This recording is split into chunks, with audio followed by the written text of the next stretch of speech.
Anthony Scaramucci, former White House communications director and SkyBridge Capital founder. He just came over to us from Bloomberg Radio, and I understand he said that Steve Bannon may have some splaining to do here. So do you think some of this should be laid at Steve Bannon's foot?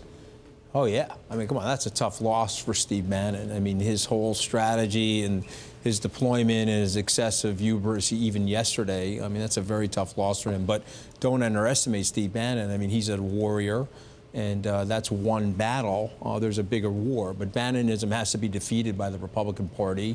And frankly, Bannonism has to be defeated by America. You don't want this level of disunity and this level of contention. And so that was a good day for America yesterday in the sense that Bannon lost. I don't think it was a great day for the Republican Party either way.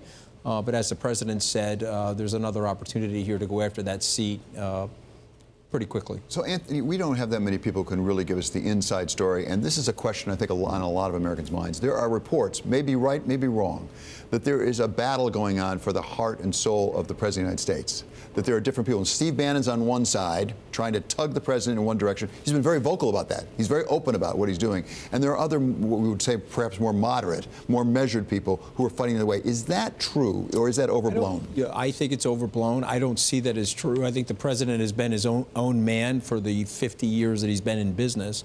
And so he makes his own decisions. He was his own campaign strategist. He won the presidency. Anybody that's trying to take credit from him on winning that presidency is foolhardy and personal brand building, in my opinion. And so the president's his own voice, his own person. You have to remember, the president did try to endorse Big Luther going into the primary. And so he has very good political instincts.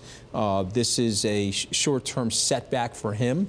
But I think longer term, I ask my liberal friends the same question. I'll ask you guys is, tell me the one policy thing that the president's done that you guys strongly dislike, because there really isn't that much. The economy's booming. Right, because he hasn't been able to do anything. Well, what are you talking about? I don't. Unfortunately, I don't get an opinion because I'm a journalist, so I can't take issue on policy. But the only journalist I know that doesn't give their opinion. But meaning the other flip side is you could say that he hasn't been able to get anything substantially big through. So, deregulation on the margin. Deregulation on the margin, more than just the margin, but also if you just think about it, the presidency represents the bully pulpit of the United States, and he is a decidedly pro-business president. That's been reflected in the markets. It's been reflected in employment growth activity. It's been reflected in real wages and in the GDP prints that we've had since he has been president. But you are right. He's not getting a lot done on the legislative agenda because the permanent political establishment is out there blocking this president. Okay, they don't want him to succeed because he's an antigen in their system. Okay, he's not a representative of what's formerly known as the swamp. But in fairness, it's not just the political establishment, and it's not just Alabama. We had New Jersey, which tends to be a blue state, that went to red. We had, I'm sorry, that went to blue. Yep. We had Virginia, which is in between, that went the wrong way, and now we have Alabama. Is this a problem with the policies of the Trump administration, or is this a problem of the communications? Is there a communication problem, which was your specialty? Are they getting the message across effectively? Well, here's what I would say, that New Jersey's typically been a blue state. It was Chris Christie's force of personality that turned it red. So that's not too surprising it went back to blue. Virginia, I have to cede the point there. We, frankly, as Republicans, lost Virginia. And obviously Alabama, I'll use a Trumpian word, was a disaster. And we should have never had Roy Moore in as the nominee there. So I'm looking at those as individual and discrete. Somebody on the other side would say, well, that's a wave, that's a movement against the president. I don't really see it that way. I think that the economy stays strong. It's very hard to unseat a sitting president. If you go back to 1880, you've got 137 years of data. You don't unseat presidents without very strong declines in economic activity or high unemployment. It's very hard to unseat a sitting president. So individual tax rates sort of front and center in the tax reform, right? What do you make of the optics when you have a Senator Rubio coming out and saying lowering the top tax rate to 37% is not what we want and what we should want? And that's a senator in the Republican Party. How do you deal with the optics? Yeah, so I think that the tax thing is a little bit problematic, and I think one of the big issues here is that it doesn't seem like it was super well thought out in the beginning. It's just my opinion.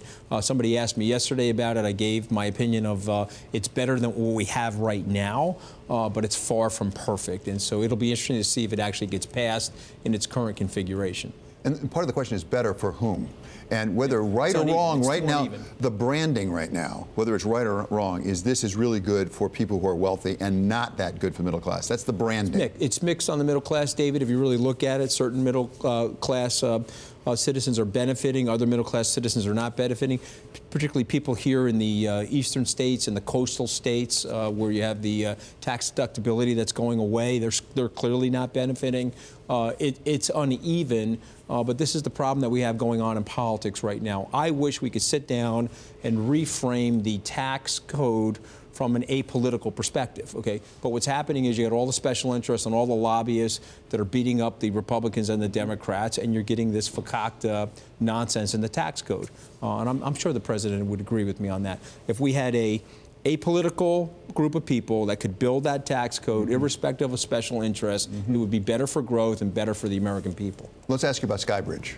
How is that deal going? It seems to be hung up. You've got a problem. Is it because of CFIUS? Is that what the problem is? Is it HNA? What's the issue? No, I think HNA is, I think HNA gets unfairly beaten up in the press. I've experienced that myself, so I understand it.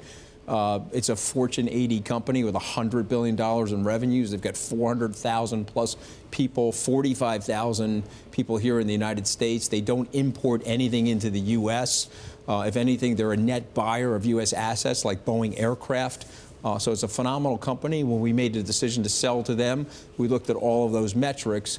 But it is hung up in CFIUS. So I can't really comment on that because I don't know directionally what the decision is going to be made there. Well, that's the question. Is it going to get clear and when, in your judgment?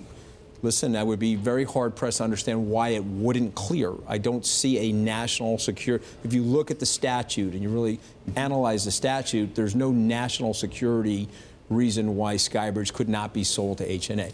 But listen, if it doesn't, what do you do? Oh, there's so many fun things to do. I'm an entrepreneur. I know, but what are the options for SkyBridge? What are the options? Well, first of all, SkyBridge is having a phenomenal year. Take a look at their performance. If you look at their performance measured by volatility in the markets, they're twice the hedge fund index, and it's a phenomenal bond surrogate as a product. And so 2018 is going to be phenomenal for SkyBridge, whether it's a standalone company or it's part of HNA. But my prediction is it will be part of HNA very shortly. I don't see why the Treasury would block a deal like this. But, you know, I learned in 2017 that a lot of things happen to you that you don't expect. But the good things about entrepreneurs and the good things about the culture at SkyBridge is that this is a culture that knows how to adapt and pivot and excels. And we've got phenomenal performance there.